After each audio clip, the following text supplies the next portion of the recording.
Voltamos com o programa Código de Honra, um programa em parceria do Instituto dos Advogados com o Tribunal de Justiça de São Paulo, hoje falando com o Dr. Edson Knipel sobre a Lei Maria da Penha, que agora no dia 7 de agosto completou 12 anos.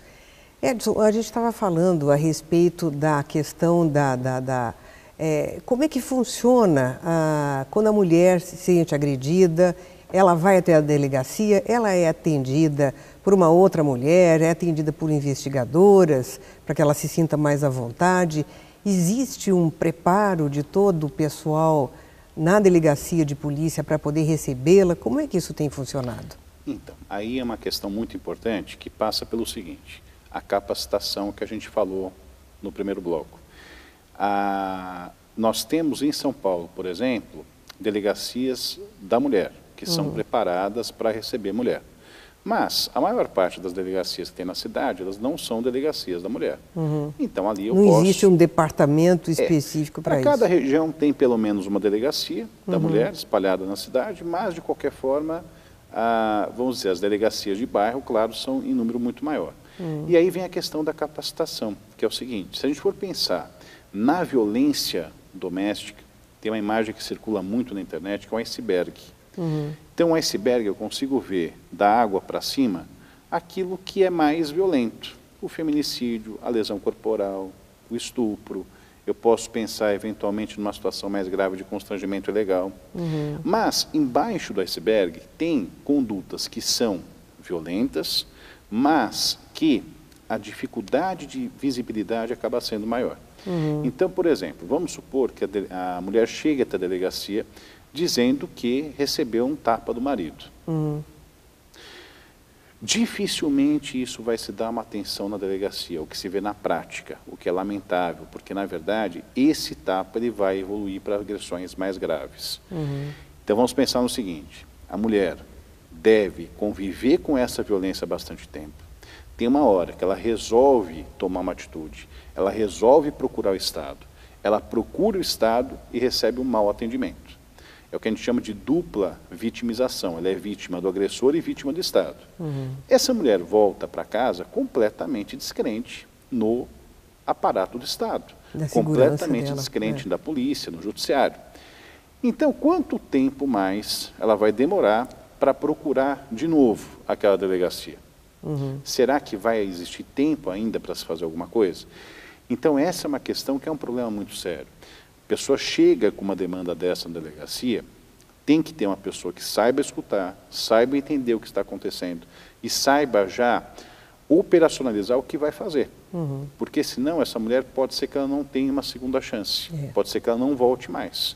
Então, é essa a questão. O fato de não receber um atendimento é ruim para aquela demanda imediata e acaba sendo ruim por quê? Porque no consciente dessa pessoa, ela vai saber que ela não pode contar com o Estado. Então, ela não vai procurar mais, ou vai demorar para procurar somente em situação mais grave. E a capacitação envolve treinamento do pessoal que lida com violência doméstica para saber reconhecer nas entrelinhas uma situação de violência. Uma outra situação, nem vamos falar da delegacia, uma situação que acaba sendo recorrente, principalmente assistência judiciária gratuita. O que acontece? Mulher quer fazer divórcio. Ela vai a primeira vez para fazer a triagem. Ela demora mais 3 meses para voltar. Depois ela vai lá, leva uma parte dos documentos. Depois ela desaparece, 4 meses depois ela volta com o restante dos documentos. O que está acontecendo na vida dessa mulher? Está acontecendo o seguinte, quando se fala em violência doméstica, nós temos um ciclo de violência, que é uma fase inicial, é chamada de fase de tensão, depois tem uma fase de explosão, de violência mais grave, e depois tem uma fase de arrependimento. Se a gente for pensar, esse tempo de 3, 4 meses, o que acontece? É a fase da tensão, ela procura na explosão, depois o agressor se arrepende, aí ela deixa de procurar o divórcio. Aí de novo começa a tensão, vai para a fase da explosão, ela procura de novo, mas logo depois do arrependimento, ela demora de novo para procurar. Isso é um sinal que deveria ser observado para se saber que aquela mulher está sendo vítima de violência doméstica. Ela não falou nada, ela pode não ter comentado nada, mas é um sinal que se pode extrair que ali existe uma situação de violência. E o que pode ser aperfeiçoado para poder se constatar e se evitar uma situação pior, um feminicídio, como o que acabamos de presenciar semana passada, onde o marido foi filmado pelas câmaras da rua. Primeiro ele bate na mulher dentro do carro, ela tenta fugir, não consegue, eles entram na garagem do prédio que moram, ela se esconde, tudo isso, ele torna a bater nela, enfim, acaba jogando lá do quarto andar. É evidente que existe uma situação imensa de agressividade nisso tudo. Não sei se ela, acho que ela não chegou a procurar ninguém antes para se queixar do problema, mas ela não teve tempo, provavelmente, de fazer isso, não é? Como é que o organismo público, como é que o Estado pode fazer para tentar aperfeiçoar os métodos e poder prestar uma efetiva ajuda à mulher? Essa é uma questão, Ana, que é importante a gente ter analisado de uma outra forma. Tem relatos de que haviam brigas constantes. Os vizinhos, eles têm que ligar para a polícia. Então, tem uma questão... Quer dizer, os vizinhos podem ajudar numa questão assim. Que vamos supor que essa mulher, sem comentar o caso concreto, mas vamos supor que uma mulher, em qualquer situação, em qualquer caso, nunca tenha reportado aquela situação para as autoridades. Mas, a partir do momento que existe violência, a partir do momento que os vizinhos acompanham aquela situação de violência, é necessário a conscientização de que precisa ligar para a polícia. É necessário saber também que essa denúncia pode ser feita até mesmo de forma anônima. Então, a questão é, se não chegou, as pessoas ao redor, os familiares, vizinhos, amigos, podem fazer com que chegue essa notícia. Então, já seria um primeiro passo. A partir do momento que chega, o Estado tem que trabalhar bem. É o que a gente conversou antes. Talvez seja a única chance que o Estado tenha para trabalhar bem. Não pode ser desperdiçada. Não pode ser uma violência minimizada. Ah, não é nada, volta para casa. Se acontecer de novo, chama. Pode ser que aconteça de novo e não tenha mais a possibilidade de atuar. Então, a intervenção do Estado, a gente tem que pensar que a violência doméstica é uma questão de natureza pública. Tornar a violência doméstica privada é perpetuar o machismo. Então, a partir do momento que é privado, ninguém mais tem nada a ver. Então, se a mulher do apartamento vizinho está apanhando e eu não tenho nada a ver com isso, eu ajudo a perpetuar essa questão. Natureza é pública. Então, havendo uma suspeita, claro, fundada de que existe violência, as pessoas podem chamar, as pessoas podem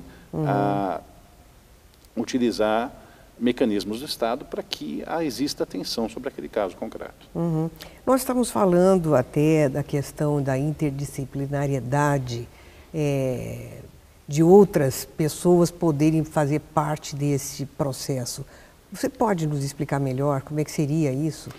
O fenômeno da violência doméstica não é um fenômeno jurídico. O que acontece? O jurídico vai resolver a questão formal. E, às vezes, a questão formal não muda a vida das pessoas. Então, o processo existiu, o processo foi resolvido, tem ali uma sentença. Mas mudou a vida das pessoas? Não. Vou te contar uma história que ilustra bem essa forma de pensar. Muito tempo atrás, tinha um sobrado e um casal vivia com muita agressão, o marido agredindo bastante a mulher. O que o juiz decide?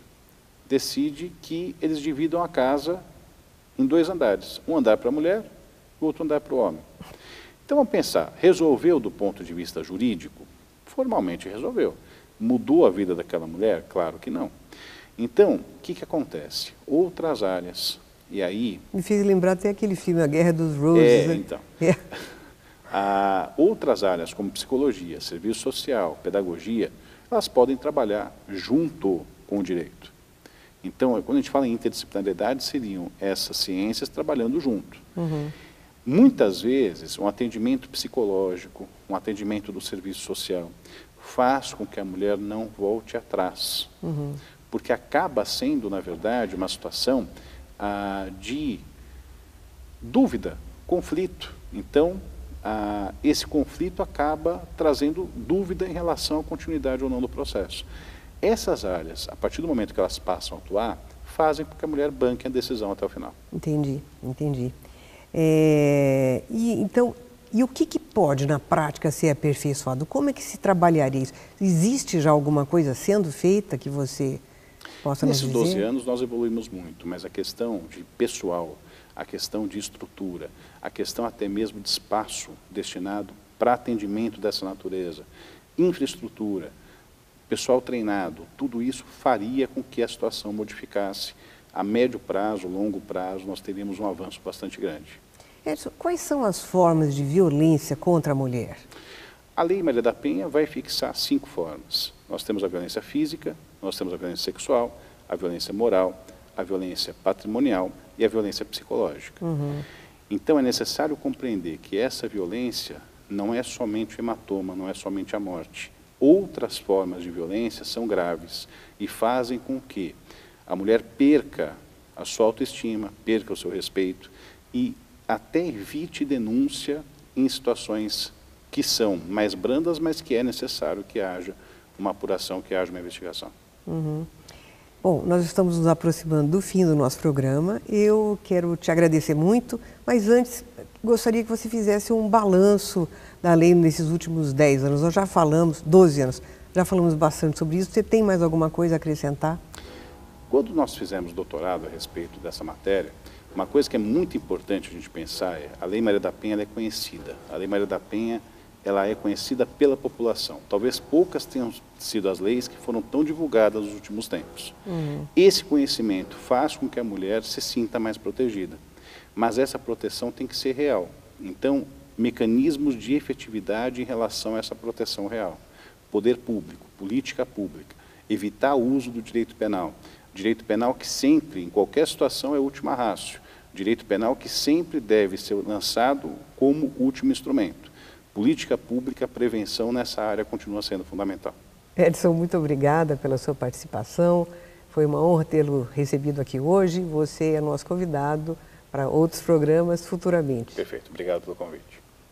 O Código de Honra vai ficando por aqui. Se você tiver alguma dúvida, quiser trazer alguma questão, por favor, entre em contato conosco através do nosso e-mail códigodehonra@iasp.org.br.